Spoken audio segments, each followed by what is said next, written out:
Boker Tov. This is the Daf Yomi for Shabbos Kodesh. So we're going to start on Lamed Aleph on 31a at the 5 lines from the top.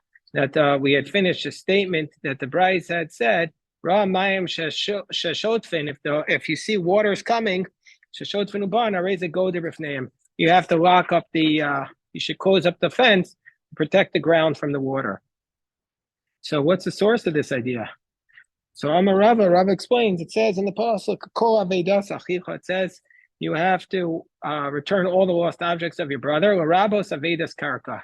This includes that even if he lost real estate, you have to return it, meaning his ground's going to be destroyed. Armale Rav Chanina Laravas, Rav Chanina says to Rava, Tanina. So Rav Chanina says to Rava, Tanya de Messiah, I have a brayso that supports you. If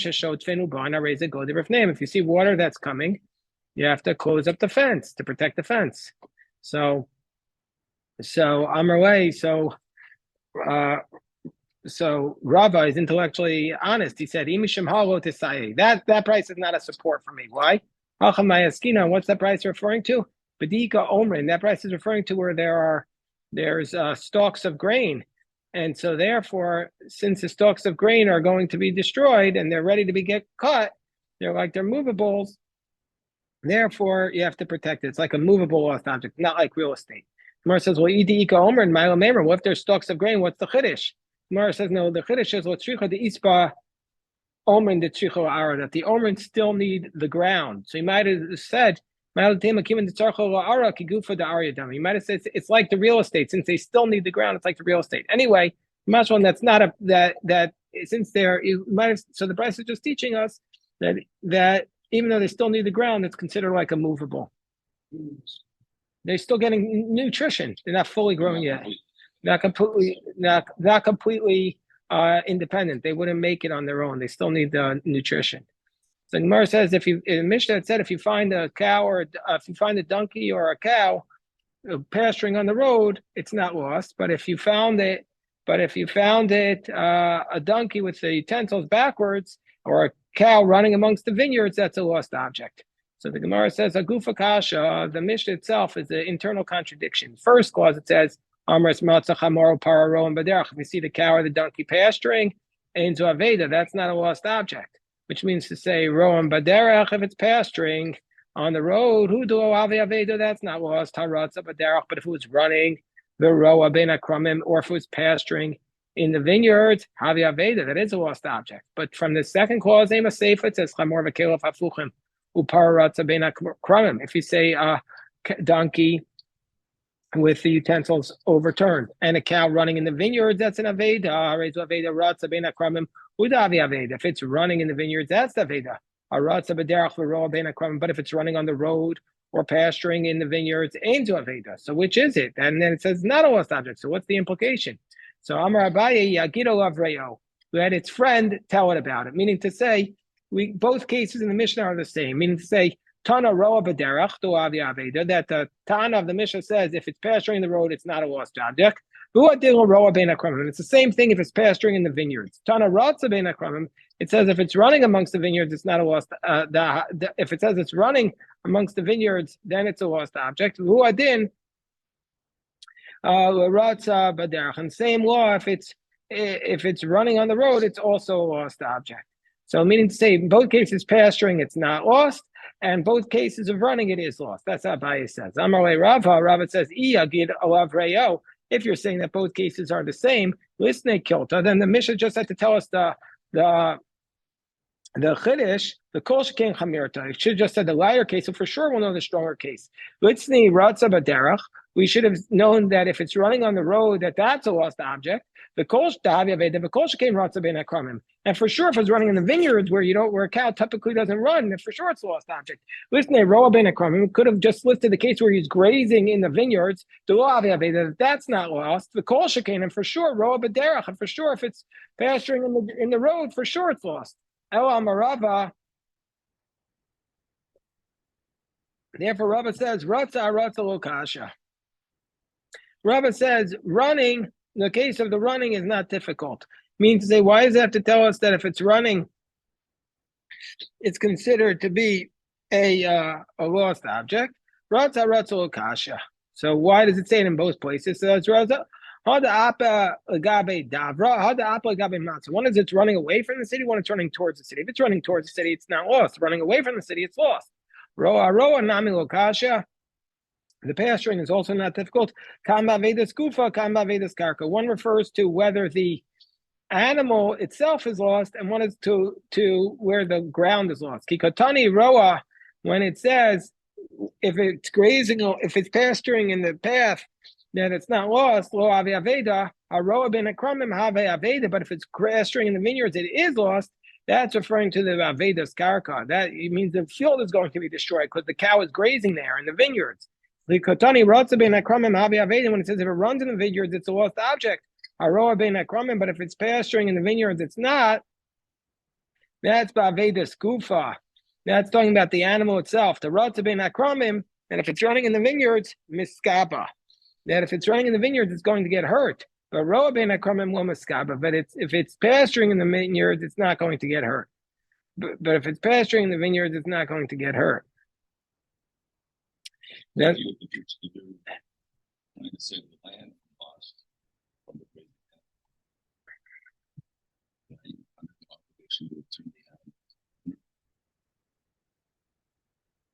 I mean, if the animal's also lost, yeah. Depends if the animal's lost. Right. So, right. That's what we're saying. So according to, yeah. Well, you can keep it then. The animal's not lost. If the animal's not lost, you have to return it. It's not lost. And if it is lost, if the animal, yeah, if it's not lost, then you don't have to return it. You don't have to pick it up. But you have to protect the land. Protect the land. Yeah. All right. Yeah, of course. That's what they say about the whole chapter. Yeah. What's your question, Bill?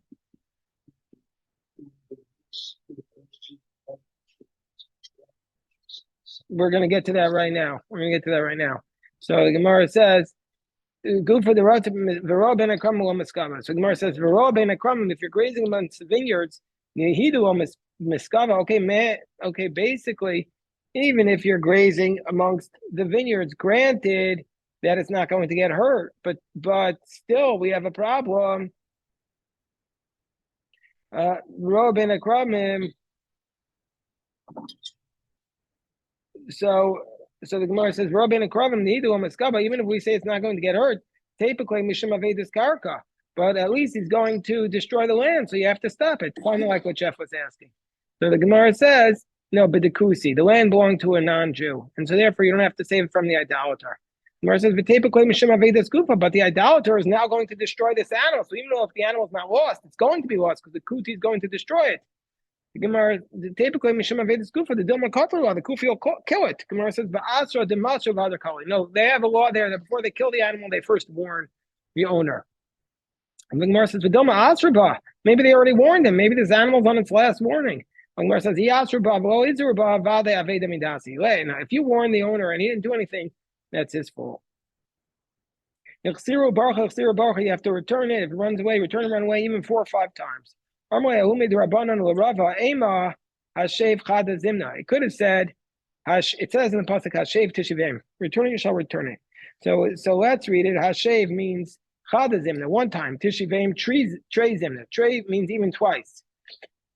So he says, doesn't that imply only twice?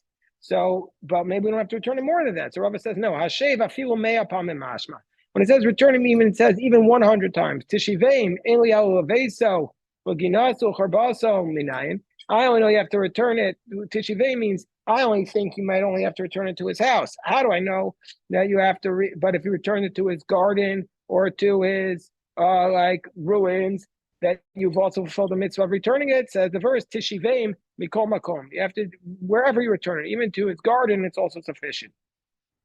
Mar says, how can you fulfill the mitzvah of returning it by returning it to his garden or his ruins? If that place is guarded, pshita, if the garden is locked up, it's guarded, of course you returned it.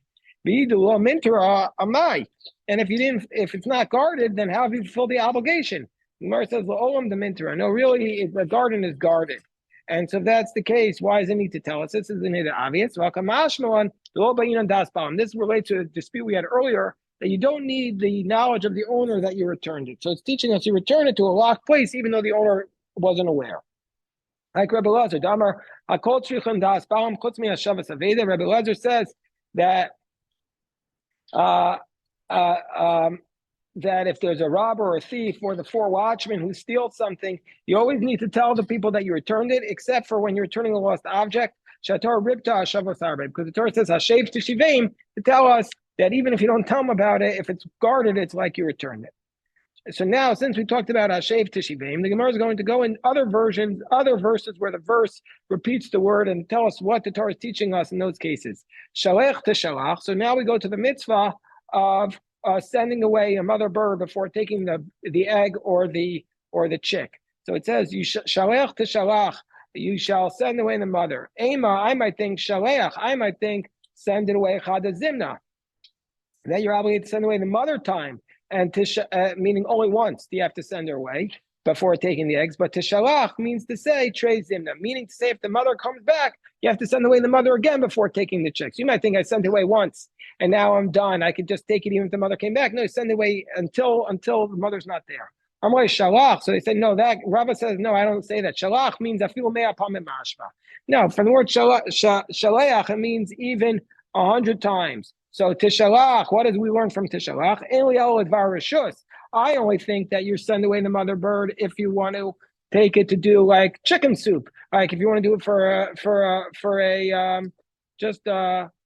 a discretionary activity. But with var mitzvah, but let's say for something that's a mitzvah, like for example the purification of the mitzorah, where you need a bird, I might think there you don't have to send it away. Tam omer tishalach mikol makom. Means even if you're doing it for a mitzvah. So what about by the mitzvah of rebuking, where it says you have to rebuke your friend? By the way, nowadays Rabbi Shmuel Salanter says we shouldn't rebuke our friends because we don't know how to do it anymore. But he say, okay, I might think I might say rebuke means once, tochiach even twice. Amarle, no. The word hochiach means even 100 times. If that's the case, tochiach ainli ela harab talmud. So what do I do from the word tochiach? I might think only a teacher rebukes a student. Talmud l'rav. How do I know that a student sometimes has to rebuke a teacher? Talmud tochiach mikol makom. Regardless, yes.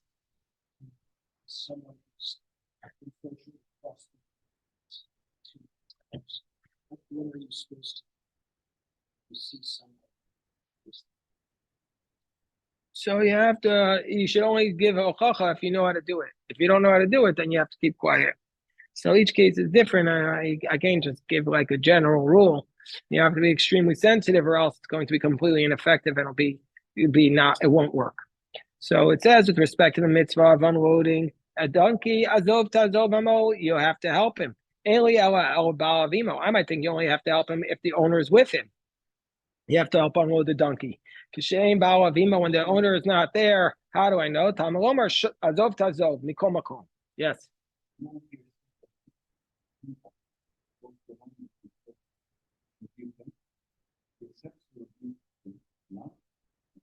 Again,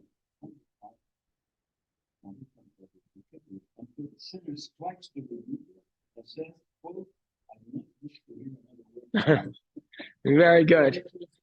Right, the Rambam said that. Beautiful. Shkoyach. Thank you. So now we say, Hakim, you should not see the donkey of your friend falling on the road and you hide from him. Hakim takimimo. You should help up the donkey. Eli ela ba'al avimo. I don't think you have to help him get up. How do I know if the owner is with him? She'ein ba'al avimo. When the owner is not with him, how do I know you have to help him? Tam omer hakim takim mikol makom.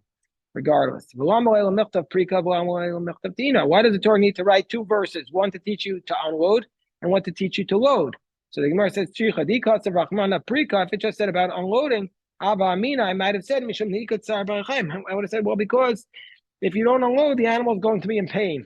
And also the animal is going to die, so he's going to lose money. But loading up but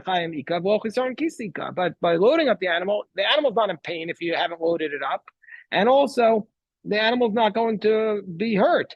So I might think you don't have to help him load, so therefore it has to say Tina. If it just said loading him it up, Mishum de Beschar, because he could be paid for loading it up. Avoprika, but unloading, you have to do that for free. You have to help him unload. The Bechinam Emalo, I might think you don't have to do it. Sricha. Therefore it tells us both. Or Rabbi Shimon da Amar Af B'Te'ina Achinam. According to Rabbi Shimon, who we're going to learn on tomorrow's daf, on the daf Yomi for Rabbi Elimelech's Yortzeit on Chafal Fadar, Rabbi Shimon says that even Te'ina, even loading up the animal, you have to do it for free. Michael Amemer, what do you have to say? Michael Amemer, what does Rabbi Shimon say? Why does it need to say Prika and Te'ina? Rabbi Shimon will Messiah Mekra. According to Rabbi Shimon, the pasuk, he says, according to Rabbi Shimon, lo Messiah Mekra. That it's not clear which pasuk, and if the pasuk had just written what, it's not clear from the pasuk which one's referring to which one's referring to prika. And if it just wrote one of them, I would have said that it's only talking about unloading, but not loading. So therefore, the Torah has to write both. So the Gemara says, why does the Torah have to write the mitzvah of prika and te'ina, of unloading and loading, and also the mitzvah of the lost object? It could write either one or the other, and we can learn from him, because all of them you're being taught that you have to care about the money of your fellow Jew. Gemara says, no, if it just said these two cases, it just said the case of Prika and Te'ina, and it didn't say about returning off the object, I would have said Mishum Tsar Demar Isa, because the owner is in pain. Tsar Dida Isa, and then there's also the pain of the animal. Aveda, but when it comes to, by the way, this is the source for the prohibition in the Torah of Tsar Balachayim, that you're not allowed to cause pain to the animal. It comes from this Gemara, that there's pain for the animal. You see, you're not allowed. But I would have said by the lost object, aim low. By lost object, since there's no pain to the animal, you're not obligated. But if you just said the case of the lost object, I said, oh, there you have to return it because the owner's not there. He's not there, so it's your responsibility. But these other two, Priko Te'ina, the owner's there on top of 31b. Aim low. I might say, what's the owner's job? He's there. I don't have to help him. Therefore, you have to help him. So therefore, Gemara says, Mos Yumas Hamake. Why did it say Mos Yumas? Why did it say Mos Yumas Hamake? That if somebody kills, you have to kill him. He's a murderer. Why did it say double? I know that you have to kill him with the death that's written there, i.e., with this is referring to by the city Mos Yumas Hamake. So I might think that you only have to kill him with the death that is written there, which is saif. How do I know that if he ran away on a ship and therefore you can't kill him with the sword? That you could, this is a reference to the Goel Adam, the blood avenger, who somebody killed his relative and he's running away. How do I know you can kill him whatever method? Most you must be makom, whatever method works. So now we refer to the city Ir Hanidachas, the city that's totally worshiping idolatry. You have to destroy the whole city. You have to destroy the whole city. Everybody lives in it. I only know that you have to kill it with the death that's written about it, i.e., the sword. How do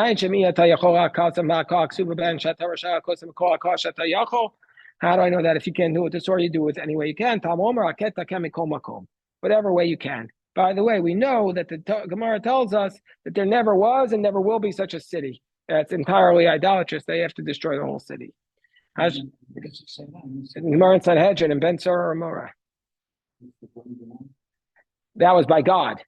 God did that one. Okay, angel, but there wasn't the human beings. There wasn't an Ir Anidachas. That wasn't the idolatrous city. And then it's... Yeah, but the Gemara in Sanhedrin tells never was and never will be. Also, there never was and never will be a bias menuga, a house with saras. And the third one never was and never will be a rebellious child that has to be punished like the Ben Saramara. Hashev Teshivim, you have to return the pledge to its owner. This refers to the idea that if you take a pledge from a person, you have to return them back to them to sleep at night so that they have their pledge either in the morning or night. Why does it say Hashev Tashiv? I only know where you had the court gave you the pledge, and they sent the agent to take the pledge. But Mishkano Shelo B'Reshus Bezdin. Let's say he took the pledge on his own without the borrower's consent. Minayin, and he has to return it to him at night. Tam Omer Hashev Tashiv Mikol Makom. He has to return it back regardless. Meaning to say,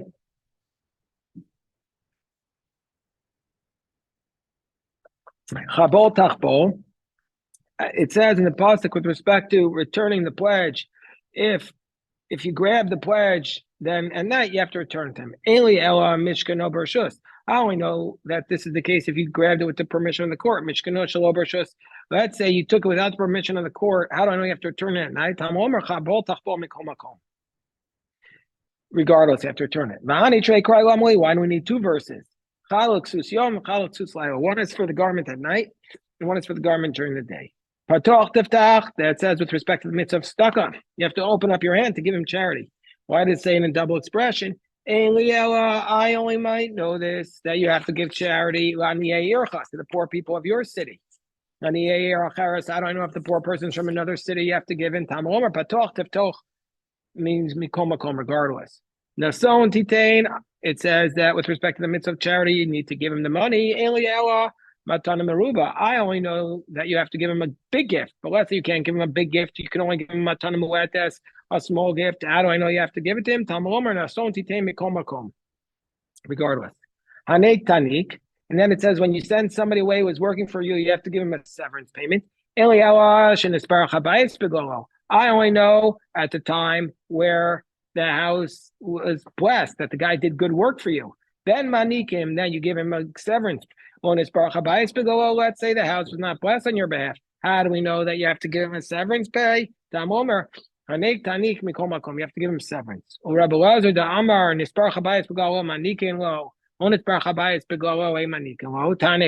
to Rebbe Lezer, if the guy didn't do anything for you, he didn't help you out, then why does it say the double? You don't have to give him the severance pay. Then why do you the parting gifts? And why does it say Hanek Tanik? It just says Dibber Torah Kolashim Adam. Torah speaks in the language of man. Havei Tavitenu, that you have to give money to the poor, whatever he's lacking. I only know that you have to give him money. It says that you have to lend him money when I only know that you have to give him money in a situation where he has no money, and he doesn't want to take it from you as a gift. The Torah is telling you give it to us as a loan. But let's say he has money, let's say he has money, he doesn't want to use it. He's a miser. And how do I know that you still have to lend him money? Give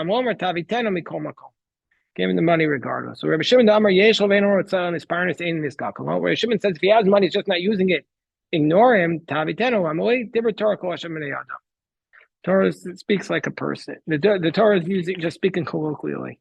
So now the Gemara says, let's say he loses work that's worth a sela. You can't say to the person, you return the lost object, give me a sela.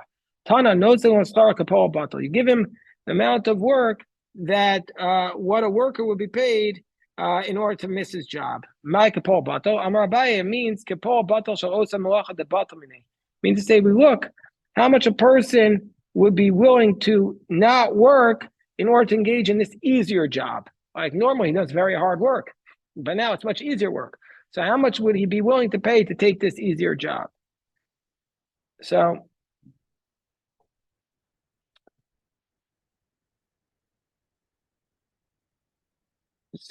okay, you know what? Here we got a story. That if there's a court there of three people, you could stipulate, I'm going to return it on the condition that the court approves that I'm going to be paid. So now we have a story. Isa and Rav Safra, they were doing business together. Now we know Rav Safra was very honest because the Gemara elsewhere says that one time they came to him and offered him a deal, but he was davening. And so he didn't agree because he was davening. And then afterwards, the guy kept raising the price. And he said afterwards, no, I agreed to the earlier price, but I was davening. So we know Rav Safra is honest. But in this case, we have the following story. Isa and Rav Safra, they were doing business together. Also, Rav Safra, upalagle below datai the Isur. So Rav Safra went and he took his portion. He took his share of the partnership without Easter's knowledge, and he did it by Api Beitra. He did it in front of two other people. Also, Kami the Rav Barafana Amarle Zil Isatosa. So Safra came before Rav Barafuna, and he said, "Go bring 3 men to Palak the Kamayo. Bring the 3 men that you split up your that you broke the partnership. Inami or else Trey Migo Tlosa, or else bring out 2 of those 3 men, and they'll testify about the 3. Binami, or else Trey Saad, they bring 2 witnesses to Palak Api Beit Tlosa. You mean you need to do it in front of the court? Amar Le, so Rav Safra said to Rav Barafuna, Menocha, how do you know this? Says Amar Ditanam Yesham Bezdin Masnim Ifneim Main Sham Bezdin the Main Sham Bezdin Mias Neshlo Kodem. You need a court to do it. So the Gemara says, Amar Midami. Rav Safra says to Rav Barafuna, the 2 cases are not the same. Hasam Demapik Memona Mehayo Mosav Lahai. There he's taking the money from one and giving it to another. But in this case, Baina, and there you need a court. I'm taking my partnership back. I'm just making sure he knows about it. Betray Sagale, and 2 is sufficient. Rav Safra says, I'll bring you a proof. Teida, it says, the Tanan, Almana Mocheres, Shalo B'fnei Bezdin. Now we say that a widow who is being supported by the estate of the orphan, she could sell her assets even without the court being there. And Amar, meaning to say, because it's hers. Amar Abayev, Rav Miyidmar, Amar Yosef, Amar Menyumi, Amar Nachman, Amana, Eina Tzricha Bezdin Shal Mumchan, or Tzricha Bezdin Shal Adyotos. So he says, no, the case of a widow is different because she doesn't need experts; she just needs common people, and so therefore, it's not going to be approved from that circumstance. So, hold on, let me just stop the recording here.